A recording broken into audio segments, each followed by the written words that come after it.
सभी बच्चों को जय हिंद। मैं सुरेश उके, स्थान कुंटा, जिला सुकमा, छत्तीसगढ़। तो बच्चों, आज हम कक्षा 10वीं विषय सामाजिक विज्ञान अध्याय 6 मानव अधिवास पढ़ेंगे। लेसन प्लान के अनुसार पाठ योजना के अध्यापन बिंदु इस प्रकार है। मानव अधिवास क्या है?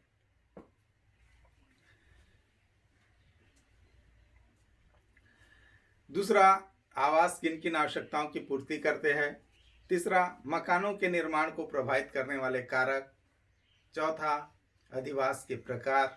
पांचवा, भारत में नगरीकरण और समस्याएं। छठवा, स्मार्ट सिटी की अवधारणा। तो ये थे हमारे अध्यापन बिंदु। तो बच्चों, अब हम अपना लेसन स्टार्ट करते हैं। अध्याय 6 मानव अधिवास।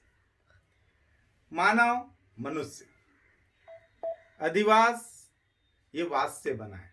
वास मतलब रहने का स्थान, अधिवास घर।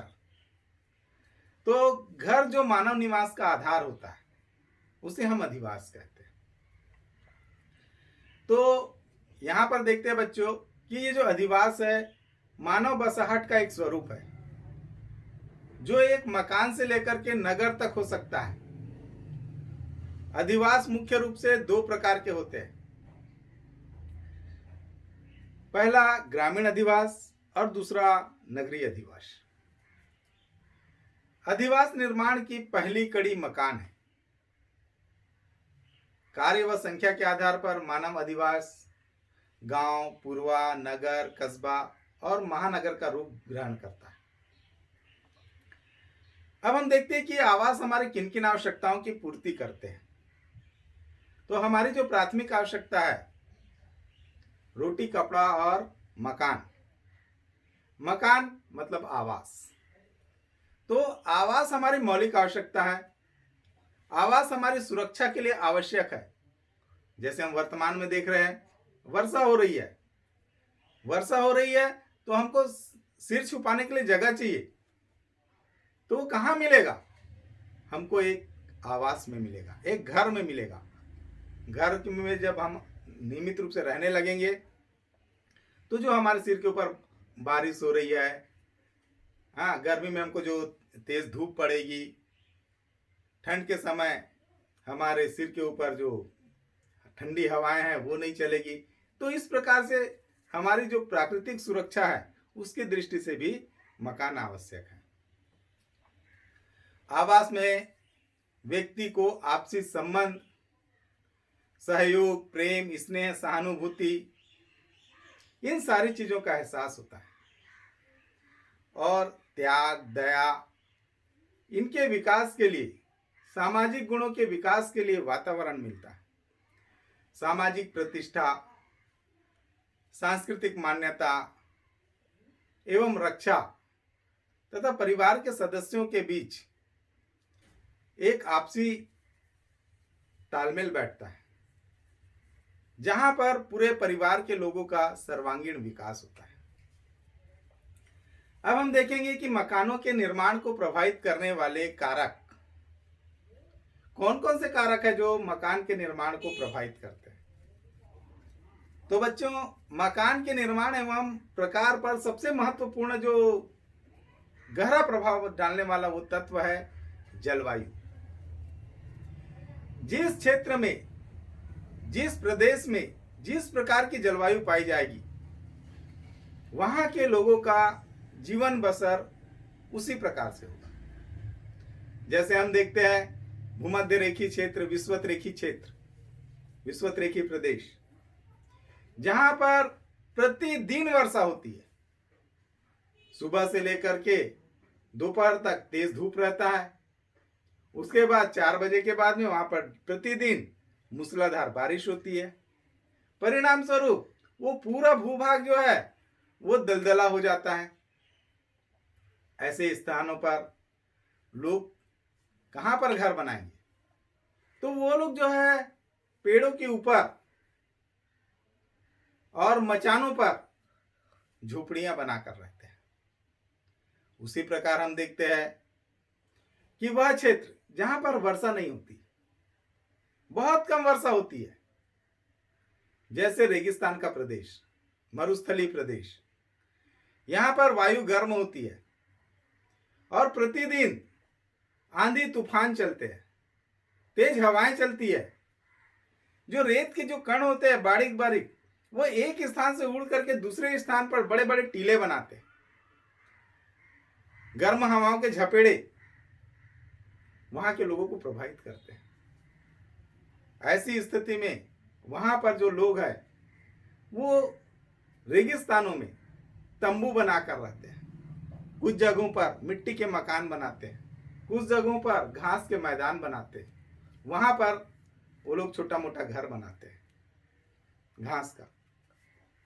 अब हम देखते हैं कि जो आर्कटिक क्षेत्र है, जहां पर सूर्य की किरणें नहीं पहुंचती, और वहां का सूर्य की किरणें नहीं पहुंचने के कारण या कम मात्रा में पहुंचने के कारण वहां पर तापमान -50 अंश के नीचे चला जाता है। तो वो क्षेत्र जो है पूरी तरह से बर्फ से आच्छादित हो जाता है। चारों तरफ हमको बर्फ ही बर्फ दिखने को मिलता है। अब ऐसे लोगों का जीवन भी काफी कष्टमय होता है। ऐसे क्षेत्र में लोग बर्फ के टुकड़ों को काट काट करके घर बनाते हैं। इनके जो घर होते हैं वो गुंबदाकार होते हैं, और ठंडी हवाओं से बचने के लिए, पछुआ पवनों से बचने के लिए, ये जो है इनका जो द्वार होता है घर का, वो पूर्व या दक्षिण पूर्व की ओर होता है। और इन घरों में वो जो है उनका जो दरवाजा होता है वो छोटा होता है। इन घरों में ये लोग जो है वो ऐसा लेट करके प्रवेश करते हैं। इसको यहां पर इग्लू कहा जाता है। तो इस प्रकार हम देखते हैं कि ये जो घर है वो आर्कटिक व कनाडा के जो क्षेत्र है वहां पर इग्लू पाए जाते हैं। और ये जो क्षेत्र में पाए जाने जो वाले जो निवासी होते हैं उनको एस्किमो कहा जाता है। तो एस्किमो लोग जो है वो इग्लू मकान घर बना करके रहते हैं। तो यहां पर हम देखते हैं बच्चे की जो तापमान है, वायु की गति एवं दिशा और वर्षा की मात्रा, आर्द्रता आदि जलवायु के प्रमुख कारण हैं। प्रायः हम देखते हैं कि शीत एवं शीतोष्ण प्रदेशों में प्रातःकालीन सूर्य की किरणों से लाभान्वित होने के लिए मकान का मुख्य द्वार पूर्व की ओर रखा जाता है। उष्ण प्रदेशों में कड़ी धूप से बचाने के लिए मुख्य द्वार पर छप्पर डालते हैं तथा दीवार की मोटाई को अधिक रखी जाती है, जिससे जो है दीवार वो जल्दी गर्म न हो सके। ब्रिटेन में तीव्र गति से चलने वाली पछुआ पवनों के कारण जो मकानों का दरवाजा है, प्रवेश द्वार है, उसको पूर्व या दक्षिण पूर्व की ओर रखा जाता है। जहां पर वर्षा कम होती है, जहां पर वर्षा कम होती है वहां पर मकान की छत चौरस और अधिक वर्षा वाले भागों में ढलवा छत बनाई जाती है।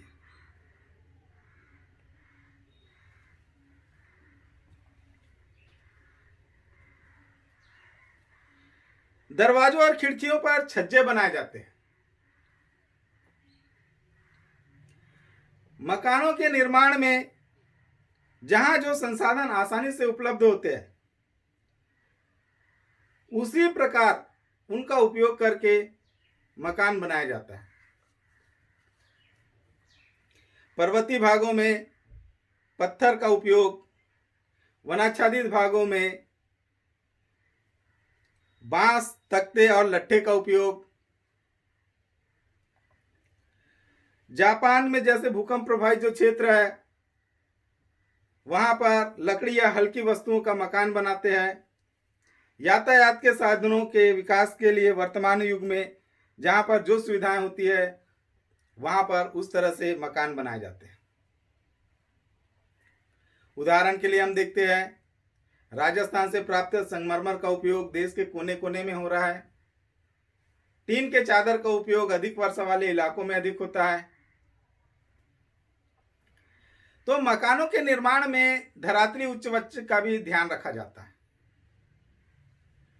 पर्वतीय ढालों में कई स्तर पर मकान बनाए जाते हैं। निचले ढाल की दीवार अधिक ऊंची और पीछे की जो दीवार होती है उसकी ऊंचाई कम होती है। जबकि मैदानी भाग में समान ऊंचाई की दीवारें होती है। दलदली क्षेत्र में नींव की गहरी व पक्की होती है, जो नींव होती है वो गहरी और पक्की होती है। अब हम देखते हैं सुरक्षा, गोपनीयता, एकांतता, ये मकानों के निर्माण के लिए महत्वपूर्ण होते हैं। जैसे जो मसाई लोग हैं वो अपनी सुरक्षा का ध्यान रख करके क्राल का निर्माण करते हैं। वर्तमान में भूमिगत कमरे भी बनते हैं जो बहुमूल्य वस्तुओं को रखने और गोपनीयता के दृष्टिकोण से महत्वपूर्ण है। आवास का आकार, प्रकार व सजावट ये निर्माणकर्ता की संपन्नता का प्रतीक है। जिस व्यक्ति के पास जितना ज्यादा पैसा होगा वो अपने घर को उतना डेकोरेटेड करके बनाएगा और उतना विलासतापूर्ण जीवन व्यतीत करने के लिए उस ढंग से बनाएगा। आर्थिक रूप से संपन्न व्यक्ति स्थानीय निर्माण सामग्री के अतिरिक्त अन्य सामग्रियों को बाहर से मंगवाता है। सामाजिक मान्यताओं के अनुसार आवास निर्माण में एक भाग पुरुषों के लिए और दूसरा भाग जो है वो महिलाओं के लिए होता है। जहां परंपराएं व मान्यताएं पुरानी है वहां पर इस प्रकार से होगा, पुरुषों के लिए अलग, महिलाओं के लिए अलग। इसी प्रकार हम देखते हैं कि भारत में वास्तुकला के अनुसार भी मकान निर्माण की परंपरा है। अब हम देखेंगे ग्रामीण अधिवास। ग्रामीण गांव, अधिवास गांव में रहने वाले लोग का निवास स्थान। तो इस अधिवास में अधिकतर किसान निवास करते हैं। इनका प्रमुख कार्य जो है वो कृषि से संबंधित होता है, किंतु स्थानीय कारीगर जैसे बढ़ई हो गया, लोहार हो गया, कुम्हार, नाई, धोबी, जुलाहे आदि सार्वजनिक कार्य करते हैं। कृषि प्रधान अधिवास में मुख्य बसाहट से हटकर कुछ घरों के समूह भी होते हैं। उन्हें पुरवा, टोला, पारा आदि नामों से जाना जाता है। छत्तीसगढ़ में पारा, मंजरा आदि नाम बहुत प्रचलित है। इन गांवों में अनेक सामाजिक सुविधाएं सुलभ रहती है। जैसे गांव में सार्वजनिक कुआं होता है, सार्वजनिक तालाब होता है, गांव में मंदिर होते हैं, मस्जिद होते हैं, स्कूल, पंचायत भवन, डाकघर, चिकित्सालय, क्रय विक्रय के केंद्र और पुलिस थाना, ये सारी सुविधाएं होती है। भारत में ग्रामीण अधिवास के जो है 4 रूप होते हैं ग्रामीण अधिवास के। तो हम भारत में जो ग्रामीण अधिवास है उसके 4 प्रकारों को हम इस प्रकार से वर्णन कर सकते हैं। पहला जो है वो सघन अधिवास, दूसरा है विखंडित अधिवास, तीसरा है पल्ली पूर्वा अधिवास, चौथा है प्रकीर्ण अथवा बिखरे अधिवास। तो सघन अधिवास, इन अधिवासों में मकान आसपास व सटकर बने रहते हैं। तो मकान आसपास होंगे और सटकर होंगे, इसलिए इन मकानों को सघन अधिवास कहा जाता है। तो ऐसे अधिवासों में सारे अधिवास किसी एक केंद्रीय स्थल पर संकेंद्रित हो जाते हैं। यह आवासीय क्षेत्र, जैसे हम देखते हैं खेत, उसके आसपास में लोग रहते हैं, चारागाह के आसपास रहते हैं। तो इस प्रकार इन आवासों का वितरण कहां कहां पर होता है? सघन अधिवास जहां पर जनसंख्या अधिक होती है। तो यहां पर देखेंगे उत्तर गंगा का मैदान, सिंधु का मैदान, उड़ीसा तट, कर्नाटक के मैदानी क्षेत्र, असम, त्रिपुरा के निचले क्षेत्र तथा शिवालिक घाटियों में ये मिलते हैं। राजस्थान में उपलब्ध प्राकृतिक संसाधनों का अधिकतम उपयोग करने हेतु इस प्रकार के अधिवास होते हैं। अब हम दूसरा देखेंगे विखंडित अधिवास। तो ऐसे अधिवास में केंद्र में सघन बसाहट होती है। इसके चारों ओर पुल्ली, परवा बिखरे हुए बसे होते हैं। सघन अधिवास की तुलना में यह अधिवास अधिक स्थान घेरते हैं। ऐसे जो अधिवास है वो मणिपुर में नदियों के सहारे, मध्य प्रदेश के मंडला, बालाघाट तथा छत्तीसगढ़ के रायगढ़ जिले में मिलते हैं। अब हम तीसरा देखेंगे ग्रामीण परिवेश के अंतर्गत पुल्ली, परवा, अधिवेश। तो इस प्रकार का जो अधिवेश है कई छोटी इकाइयों में बिखरे हुए रूप में बसे होते हैं। मुख्य अधिवास का अन्य अधिवासों पर ज्यादा प्रभाव नहीं होता है। इन आवासों के बीच में खेत होते हैं। सामान्यतः सामाजिक व जाति कारकों द्वारा ऐसे आवास प्रभावित होते हैं। स्थानीय तौर पर इन्हें पुल्ली, पारा, पुरवा, मोहल्ला, घानी कहते हैं। तो इस प्रकार के अधिवास कहां पर मिलेंगे हमको? पश्चिम बंगाल, पूर्वी उत्तर प्रदेश और तटीय मैदानों में पाए जाते हैं। अब हम देखेंगे चौथा, प्रकीर्ण या बिखरे अधिवास। तो इन अधिवासों को एकाकी अधिवास भी कहते हैं। ये बिखरे हुए होते हैं। एकाकी मतलब एक यहां पर है तो दूसरा कहीं दूर में है। ठीक है, तो ये जो अधिवास है बिखरे हुए होते हैं। एक यहां पर है तो दूसरा थोड़े दूर में रहेगा, ऐसा। तो इन अधिवासों की इकाइयां छोटी छोटी व घरों का समूह छोटा होता है। इनकी संख्या 2 से 60 तक हो सकती है। ऐसे अधिवास एक बड़े क्षेत्र में बिखरे होते हैं। अब ये कहां कहां पर पाए जाते हैं प्रकीर्ण व बिखरे अधिवास? तो ये छोटा नागपुर का पठार, मध्य प्रदेश, राजस्थान, यहां पर पाए जाते हैं। और ये जो है जनजाति बाहुल्य है और उपयुक्त सभी आवासों में अनेक प्रतिरूप पाए जाते हैं। जैसे हम देखते हैं रेखीय प्रतिरूप। रेखीय मतलब रेखा के अनुसार। रेखा जैसे हम जानते हैं एक सीधी रेखा होती है ना, उस टाइप का। तो अपन जैसे देखें कि जो सड़क मार्ग होता है, रेल मार्ग होता है, वो लगभग कैसे होते हैं? सीधे होते हैं, है ना। तो इसी प्रकार उन मार्गों के किनारे किनारे में, इस साइड और उस साइड दोनों ओर जनसंख्या बसी होती है। तो रेखीय प्रतिरूप, तो इस प्रकार का जो प्रतिरूप है रेखीय प्रतिरूप, ये बहुधा मुख्य मार्गों पर, रेल मार्गों पर तथा नदियों के किनारे हमको देखने को मिलते हैं। अब दूसरा हम देखेंगे आयताकार प्रतिरूप। तो आयताकार प्रतिरूप जैसे खेत चौकोर होता है, तो उन क्षेत्रों में तो कृषि जोतों के चारों ओर ऐसे प्रतिरूप जो है विकसित होते हैं। सड़कें आयताकार होती है इन क्षेत्रों में। जैसे हम देखते हैं महाराष्ट्र हो गया, आंध्र प्रदेश के पर्वतीय क्षेत्रों में ऐसे अधिवास हमको देखने को मिलते हैं जो आयताकार प्रतिरूप होते हैं। अब हम देखेंगे वर्गाकार प्रतिरूप। तो ऐसे अधिवास मुख्यतः पगडंडियों व सड़कों के मिलन स्थल से संबद्ध होते हैं। ऐसे अधिवासों का संबंध का विस्तार कभी कभी गांव में उपलब्ध चौकोर वर्गाकार क्षेत्र में ही करने के लिए बाध्य हो जाते हैं। चौथा, वृत्ताकार प्रतिरूप। तो वृत्ताकार प्रतिरूप ऐसा प्रतिरूप है जिसमें अधिवास में सघन आबादी के कारण आवासीय इकाइयां बहुत अधिक सटकर बसी रहती है और मकानों की जो बाहरी दीवारें हैं आपस में सटी होती है। अधिक जनसंख्या रहती है, जगह की कमी होती है। एक व्यक्ति का दीवार दूसरे व्यक्ति के दीवार से टिका होता है। एक मकान का दीवार दूसरे व्यक्ति के मकान के दीवार से टिकी होती है। यह एक श्रृंखलाबद्ध सघन इकाई जैसा लगता है ना। और ये कहां कहां पर पाए जाएंगे? यमुना के ऊपरी भाग, मालवा क्षेत्र, पंजाब, गुजरात आदि राज्यों में जो है वो वृत्ताकार प्रतिरूप हमको देखने को मिलता है। अब हम देखेंगे अरीय त्रिज्या प्रतिरूप। तो इस प्रकार के जो प्रतिरूप है इसमें सड़कें या गलियां किसी केंद्रीय स्थान जैसे जल स्रोत, मंदिर, मस्जिद, व्यवसायिक उन्मुख होती है। गुरु शिखर के पास माउंट आबू राजस्थान में, विंध्याचल मंदिर उत्तर प्रदेश, ये उसके उदाहरण है। अब हम देखेंगे कि ग्रामीण अधिवास को कौन कौन से तत्व जो प्रभावित करते हैं। तो अभी हमने सबसे पहले देखे थे कि प्राकृतिक तत्व, जलवायु के बारे में पढ़े थे हमने।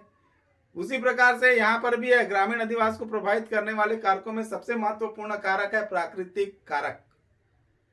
हम प्रकृति से अलग नहीं है, हम प्रकृति से जुड़े हुए हैं, है ना। इसलिए हमारा घर भी जो है वो कैसे बनेगा? प्रकृति के अनुसार बनेगा।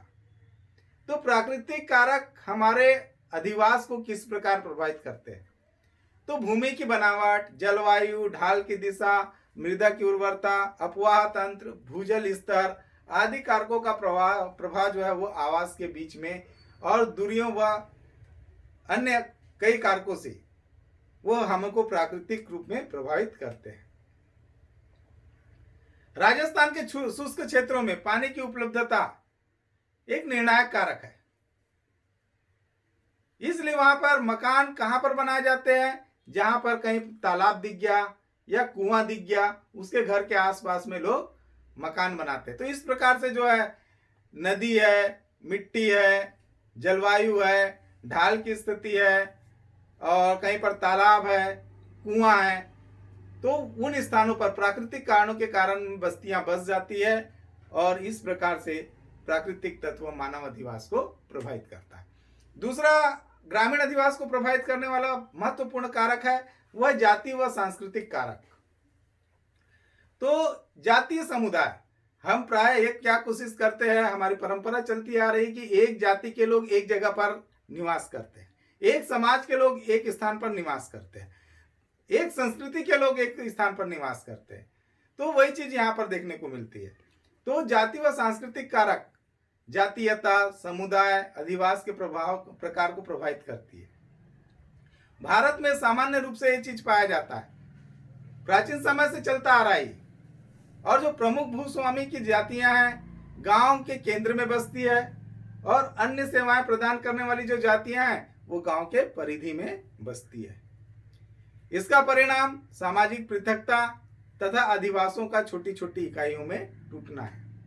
सन 1988 में राष्ट्रीय आवास नीति की घोषणा की गई, जिसका दीर्घकालीन उद्देश्य था कि आवासों की कमी की समस्या को दूर करना एवं अपर्याप्त आवास व्यवस्था को सुधारना तथा सबके लिए बुनियादी सेवाओं और सुविधाओं का एक न्यूनतम स्तर मुहैया कराना। तो इसी क्रम में गरीबी रेखा से नीचे जीवन यापन करने वाले लोगों के लिए इंदिरा आवास योजना लागू की गई। इसमें गरीबी रेखा से नीचे जीवन यापन करने वाले लोगों के अतिरिक्त जो सेवानिवृत्त सेना के अधिकारी कर्मचारी थे, अर्धसैनिक बल के मुठभेड़ में मारे जाने वाले लोगों के परिवारों को शामिल किया गया।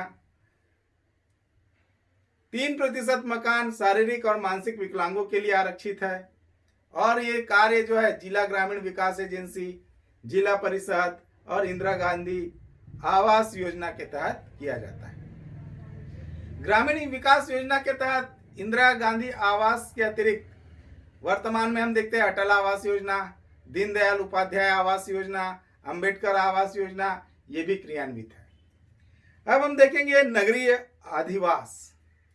नगरीय अधिवास, नगर में रहने वाले लोग। तो किसी भी नगर का विकास एक छोटे से अधिवास के रूप में होता है।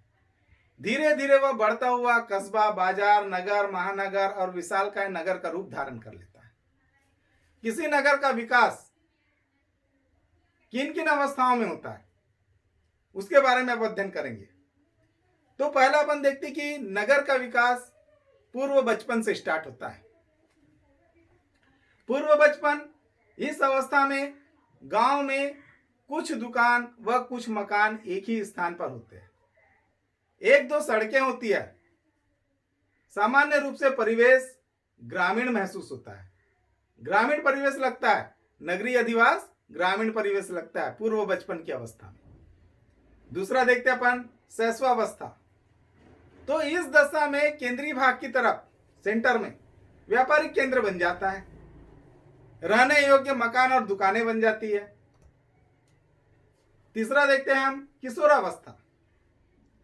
तो इस अवस्था में इसमें नगर अधिवास में जो नगर की सड़कें हैं, गलियां हैं, वो अधिक विकसित होने लगती है। आवासीय व व्यावसायिक क्षेत्र व्यवस्थित होने लगता है। जनसंख्या का प्रसार केंद्र से बाहर की ओर होने लगता है। अब हम देखेंगे प्रौढ़ावस्था। तो प्रौढ़ावस्था, इस अवस्था में नगर के आवासीय व औद्योगिक क्षेत्र, आवासीय क्षेत्र और औद्योगिक क्षेत्र वो अलग अलग दिखाई पड़ने लगते हैं। आवासीय क्षेत्र अनेक भागों में बढ़ जाते हैं। आवास बढ़ने के कारण नगरों में बहुमंजिला मकान बनने लग जाते हैं। अब पांचवा देखते हैं हम अधेड़ावस्था। तो यह नगर के विकास व वैभव की चरम अवस्था है। व्यापारिक, औद्योगिक, आवासीय व प्रशासनिक क्षेत्र ये अलग अलग हो जाते हैं। अब हम देखेंगे वृद्धावस्था।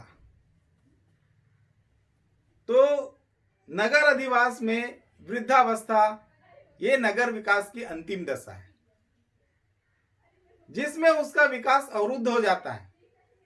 इसके अंतर्गत हम समरकंद, कुस्तुनतुनिया, मुल्तान, बुखारा आदि नगर को हम वृद्धावस्था के अंतर्गत रखते हैं।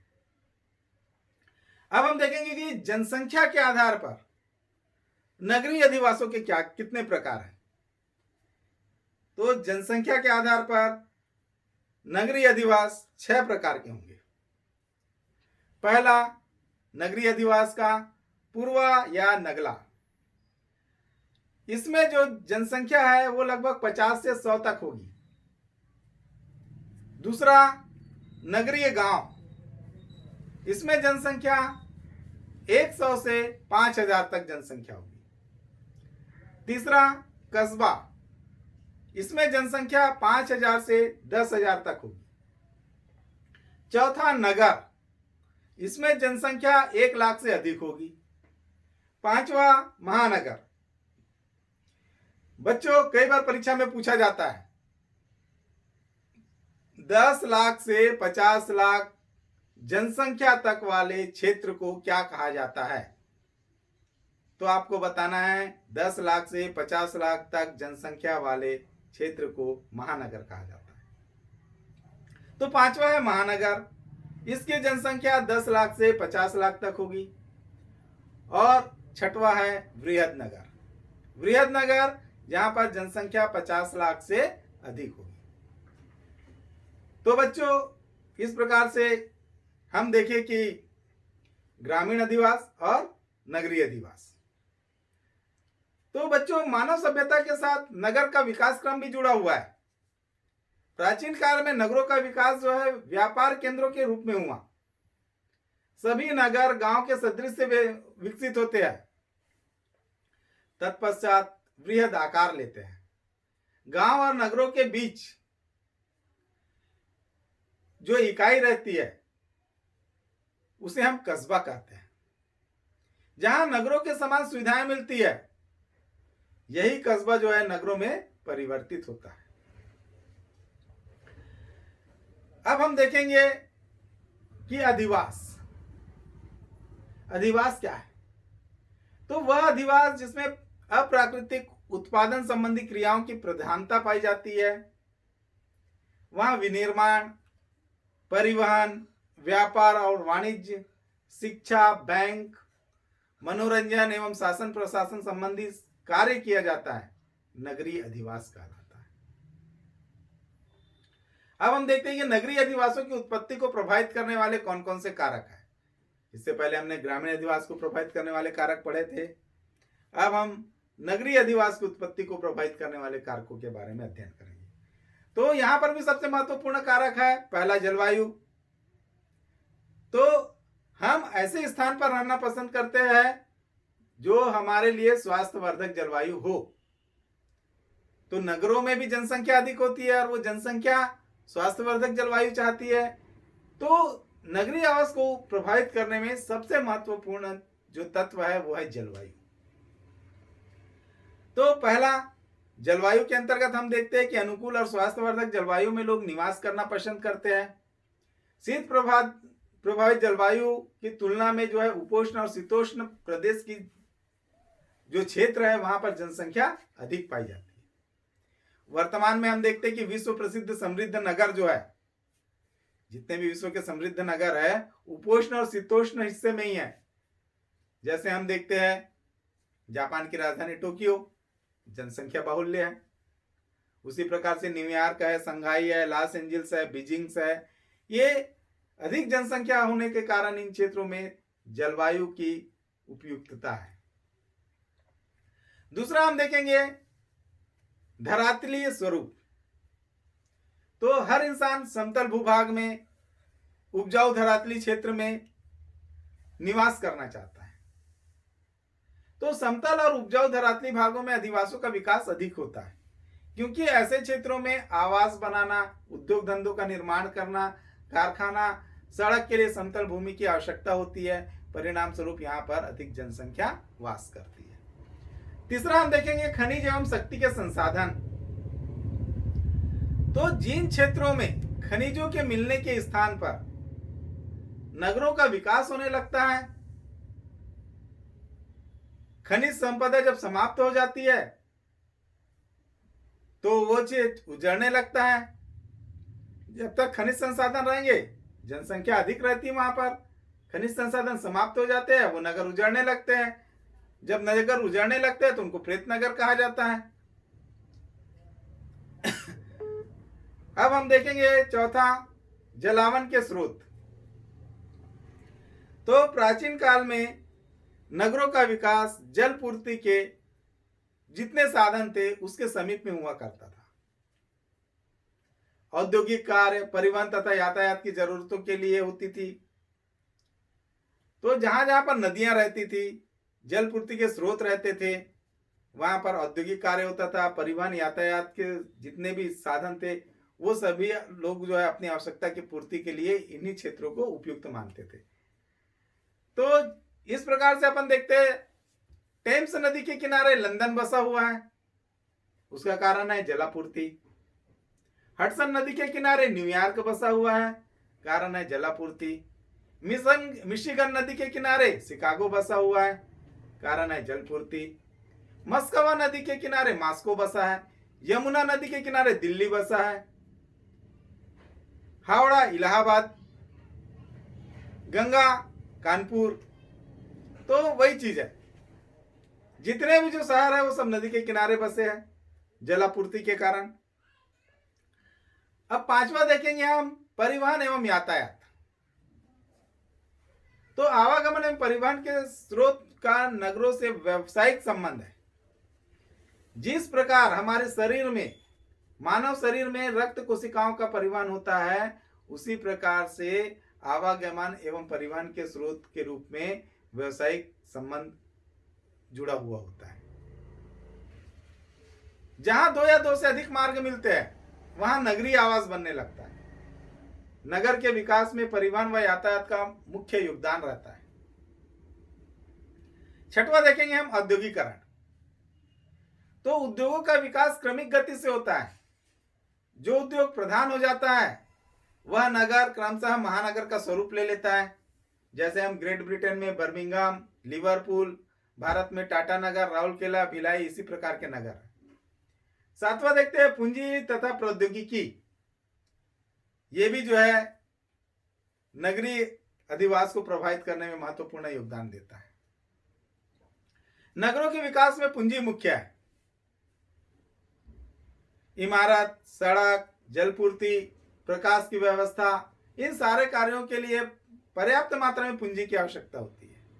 इसी प्रकार कुशल मजदूर, इंजीनियरिंग, प्रौद्योगिकी क्षमता, इन सारी चीजों के द्वारा वहां पर संसाधनों का दोहन किया जाता है। आठवां देखते हैं, व्यापार व वाणिज्य। तो परिवहन व यातायात की सुविधा के आधार पर वाणिज्य का सूत्रपात होता है। जिन क्षेत्रों में यातायात एवं परिवहन के साधन उपयुक्त है वहां पर उद्योग स्थापित किए जाएंगे, व्यापार स्थापित किए जाएंगे। परिणाम स्वरूप वहां पर का जो क्षेत्र है वो व्यापारिक नगर के रूप में विकसित होगा। जैसे हम देखते हैं कि ग्रामीण क्षेत्रों में सड़क, रेल मार्ग के निकट, मैदान, पर्वत, वनों व मैदानों के मिलन स्तर पर जो मार्ग है वहां पर व्यापार व नगर का विकास हो गया है। अब ग्रामीण क्षेत्रों में सड़क व रेल मार्ग के निकट व्यापार व वाणिज्य अधिक होता है। मैदानी, पर्वत, वनों व मैदानों के निकट मिलन स्थल पर व्यापार और वाणिज्य अधिक होता है। जहां पर मार्ग आपस में मिलते हैं वहां पर व्यापार और वाणिज्य अधिक होता है। जैसे हम देखते हैं कि जो बड़े बड़े शहर है सब एक दूसरे से जुड़े हुए होते हैं। अनेक मार्ग जो आपस में जुड़े होते हैं एक क्षेत्र से दूसरे क्षेत्र में जाने के लिए। तो जो संगम स्थल होता है वहां पर व्यापार और वाणिज्य अधिक होता है। अब भारत में नगरीकरण और समस्याएं। तो स्वतंत्रता प्राप्ति के पश्चात देश के बहुमुखी विकास के लिए नगरीय जनसंख्या में तेजी के साथ वृद्धि होने लगी। लोग जो है गांव छोड़ करके शहरों की ओर आने लगे। जनसंख्या का यह स्थानांतरण, गांव के लोगों को गांव में रोजगार न मिलना, तो रोजगार के अभाव के कारण कृषि भूमि पर अधिक दबाव पड़ रहा था, उत्पादकता में गिरावट आ रही थी, गांव का रहन सहन निम्न था। परिणाम स्वरूप लोग जो है वो शहरों की ओर पलायन कर रहे थे। नगरों में रोजगार के अधिक अवसर थे, मजदूरी की दरें अधिक थी। शहरों के चकाचौंध पूर्ण जीवन से ग्रामीण जनसंख्या अधिक आकर्षित होती थी। प्रवास की इन प्रवृत्तियों के कारण नगरों में कई समस्याएं जन्म ले चुकी है। तो जो जो समस्याएं वर्तमान में हमारे सामने नगरों में देखने को मिल रही है, उनमें सबसे महत्वपूर्ण जो समस्या है नगरीय अधिवास में, वो है पर्यावरणीय समस्या। तो नगरों में जनाधिक्य के कारण सबसे ज्यादा प्रदूषण जो है वायु एवं जल में देखने को हमको मिलता है। महानगरों में प्रदूषण का मुख्य कारण है वहां पर बड़ी बड़ी वाहन चलती है। औद्योगिक संस्थानों द्वारा जो मिश्रित विषैले रसायन है, जिनमें सल्फर डाइऑक्साइड, कार्बन मोनोऑक्साइड, सीसा एवं नाइट्रस ऑक्साइड, ये स्वास्थ्य के लिए अत्यधिक हानिकारक है। इसी तरह बढ़ती हुई नगरीकरण की प्रवृत्ति ने जल को प्रभावित करके रखा है। आवास की बढ़ती हुई संख्या के कारण वर्षा का जल इसका अंदर नहीं जा पाता। फलस्वरूप धरातली जल में स्तर में कमी महसूस हो रही है, कमी हो रहा है। महानगरों में स्थित कल कारखानों का जल नदी नालों में बहा दिया जाता है, जिसके कारण नदियों का जल जो है वो आज पीने योग्य नहीं रह गया। दिल्ली के आसपास यमुना नदी मात्र एक नाला बनकर रह गई है। कानपुर स्थित चमड़े के कारखाने के कारण गंगा नदी का जल जो है वो उपयोगी नहीं रह गया। इसी प्रकार शहरों में, महानगरों में ध्वनि प्रदूषण इतना ज्यादा हो गया है कि ध्वनि प्रदूषण का स्तर 70 से 80 डेसिबल तक पहुंच गया है, जो हमारी सुनने की क्षमता के लिए बहुत बाधक है। दूसरा देखते हैं हम आवास की समस्या। शहरों में जनसंख्या प्रतिदिन बढ़ती जा रही है।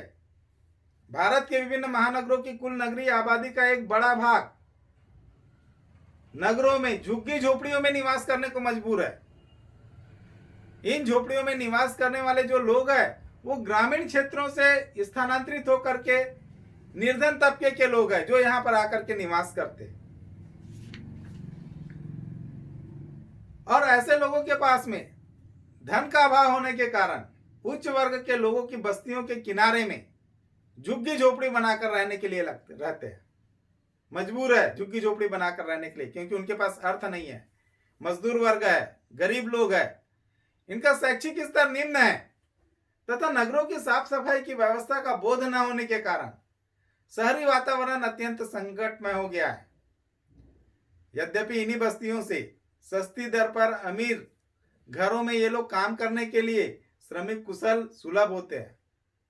अमीरी गरीबी की बढ़ती हुई इस खाई के कारण गरीब लोगों में आपराधिक भावना बढ़ रही है, जिससे मानव जीवन तनावग्रस्त हो गया है। तीसरा देखेंगे हम रोजगार की समस्या। तो जनसंख्या अधिक होने के कारण जिस अनुपात में नगरों में जनसंख्या वृद्धि हो रही है, उसी अनुपात में रोजगार के साधनों में वृद्धि नहीं हो पा रही है। गांव से शहरों की ओर अधिक स्थानांतरण होने के कारण शहरों में कम मजदूरी पर काम करना पड़ता है, जिससे सामाजिक अव्यवस्था बढ़ती जाती है। इस तरह भारत में बढ़ते नगरीकरण के कारण कई समस्याएं पैदा हो गई है। इनको रोकने हेतु सबसे महत्वपूर्ण काम जनसंख्या वृद्धि पर हमको काबू करना आवश्यक है। ग्रामीण क्षेत्रों में रोजगार के अधिक अवसर, जैसे महात्मा गांधी रोजगार गारंटी योजना प्रभावी क्रियान्वयन हो रहा है। इस समस्या का समाधान करने के लिए नगरों के समान ही गांव में समस्त सुविधाएं हमको उपलब्ध कराना होगा। एपीजे अब्दुल कलाम ने 15 अगस्त 2003 को स्वतंत्रता दिवस के अवसर पर गांव में नगरीय सुविधाओं की घोषणा की, जिसे पूरा योजना कहा जाता है। इस योजना में ग्राम पंचायत और पीपीई पब्लिक प्राइवेट पार्टनरशिप के सहयोग से गांव में नगरीय सुविधाएं उपलब्ध कराई गई। छत्तीसगढ़ के रायपुर जिले में स्थित आरंग विकासखंड के अंतर्गत अंतरराष्ट्रीय स्टेडियम के समीप बगतरा गांव को इसी योजना के तहत गोद लिया गया है। अब हम देखेंगे स्मार्ट सिटी की अवधारणा। तो स्मार्ट सिटी नगरों में बढ़ती जनसंख्या के दबाव से उत्पन्न समस्याओं के लिए भारत सरकार ने प्रथम चरण में देश के 100 शहरों को स्मार्ट सिटी में बदलने की घोषणा की है। स्मार्ट सिटी का अर्थ है इन शहरों में रहने वाले लोगों को आधारभूत निर्माण संबंधी सेवाएं शीघ्र एवं कुशलतापूर्वक उपलब्ध कराई जाएगी। साथ ही बचाव व सुरक्षा का प्रबंध होगा। यह शहर अन्य शहरों के लिए प्रकाश स्तंभ के रूप में कार्य करेगा। ये रही स्मार्ट सिटी की अवधारणा। तो बच्चों, इसी के साथ ही हमारा आज का यह अध्याय समाप्त होता है। उम्मीद करता हूं आपको मेरी आज की यह क्लास पसंद आई होगी। धन्यवाद। जय हिंद।